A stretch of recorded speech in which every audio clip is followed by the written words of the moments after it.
Hingga malam hari sekitar pukul 21 perhitungan suara pemilu 2024 pemilihan presiden dan wakil presiden, anggota DPR, DPD, DPRD Provinsi dan DPRD Kabupaten Kota masih berlangsung di TPS 001 di Komplek Kenteng Sejahtera Kelurahan Sei Sedapat Talang Kelapa Banyuasin Sumatera Selatan.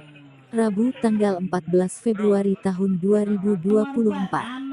Jumlah tempat pemungutan suara TPS di seluruhan Kelurahan Sei Sedapat Talang Kelapa ada 17 TPS, diantaranya 5 TPS di kawasan Komplek Perumahan Kenteng Sejahtera, Poligon, Talang Kelapa Banyuasin, terdiri dari 8 RT yang digabung menjadi 5 TPS yakni TPS 001, 002, 003, 004 dan TPS 005. Jelas Ketua KPPS, Bukjum. Ratu Teni lagi.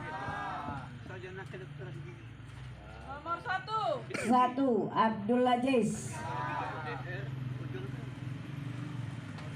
Nomor 2 Agung Wijaya.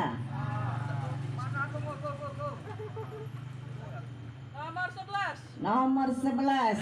Nomor 9 Haji Iman Mansur. Haji Imam Mansur. Nomor 1 Nomor 1 Abdul Aziz.